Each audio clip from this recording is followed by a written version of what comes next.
So hello guys, আসসালামু আলাইকুম। Welcome to Ramadan blog. সবাইকে জানাই রামাদান মুবারক। তো একটার বেশি বেজে গিয়েছিল, তার জন্য আর মসজিদে যেতে পারিনি। তার জন্য বাসায় জোহরের নামাজটা আদায় করে ফেলি এবং তারপর চলে যাই রান্নাঘরে। রোজা রমজান মাস তো এটা সেটা খেতে মন চায়। তো আমার খিচুড়ি খেতে মন চাচ্ছিল, সবজি খিচুড়ি। তো এখানে আমি সবজি খিচুড়ি বসিয়ে দিই। বাসায় ছিল ফুলকপি, আলু, গাজর, পাতাকপি, এগুলো দিয়ে আপনার খিচুড়িটা বসিয়ে দিই এবং আব্বু মাছ এনেছিল। তো সেখান থেকে আমি ৩ টুকরো মাছ নিয়ে নিই খিচুড়ির সাথে খাওয়ার জন্য।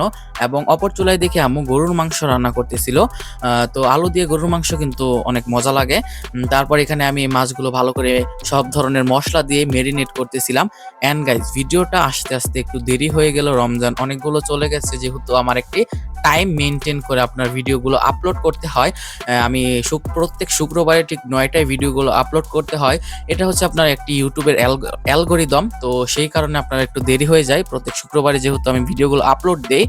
তারপর মাছগুলোকে ভালো করে সিদ্ধ থেকে কাঁচা করে নিচ্ছি, কাঁচা থেকে সেদ্ধ করে নিচ্ছি, ভালো করে ভেজে নিচ্ছি। তো এখানে আমি কয়েকটা বেগুনের বড়া নিয়ে নিয়েছি, বেগুন নিয়ে নিয়েছি বড়া করার জন্য। অ্যাকচুয়ালি রোজা রমজানের মাস তো, তার জন্য মুখ দিয়ে কিছু আসতেছে না। তারপর ইফতারির টাইম হয়ে যায়, মাগরিবের নামাজ পড়ে কোনো ভিডিও করতে পারিনি, যেহেতু আমি অনেক টায়ার্ড ছিলাম।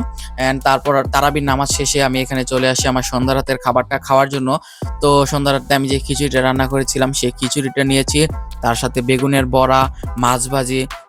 যেই মজা লাগতেছিল, কিন্তু আপনার পেটটা ভরা ছিল, যেহেতু ইফতারি খেয়েছি। তো ইফতারি এত একটা খেতে পারিনি, তাও আপনার পেটটা ভরা ভরা লাগতেছিল।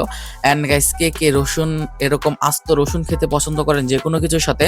আমরা মাংস হোক কিংবা খিচুড়ি হোক কিংবা মানে আপনার শুধু শুধু এভাবে ফ্রাই করে খেতেও কিন্তু আমরা বেশ পছন্দ করি। তার সাথে এত বড় বড় কাঁচামরিচ, আপনার ঝাল ঝাল তো মজাই লাগতেছিল।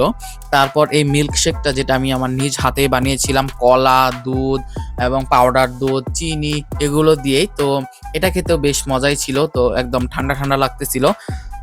প্রথম কয়েকটা রোজা কিন্তু বেশ আরামে কাটতেছে, কোনো গরম নেই, মানে পানির পিপাসা নেই। তারপর সেহরি টাইম হয়ে যায় এবং চলে আসি সেহরি খাওয়ার জন্য। এবং সেহরিতে আমি অনেক বেশি অসুস্থ হয়ে গিয়েছিলাম, তার জন্য বেশি কিছু খেতে পারিনি। এখানে আমার মামি মুরগির মাংস দিয়েছিল, তো সেই শুধুমাত্র মুরগির মাংসটা দিয়ে আমি আমার সেহরির খাবারটা শেষ করি।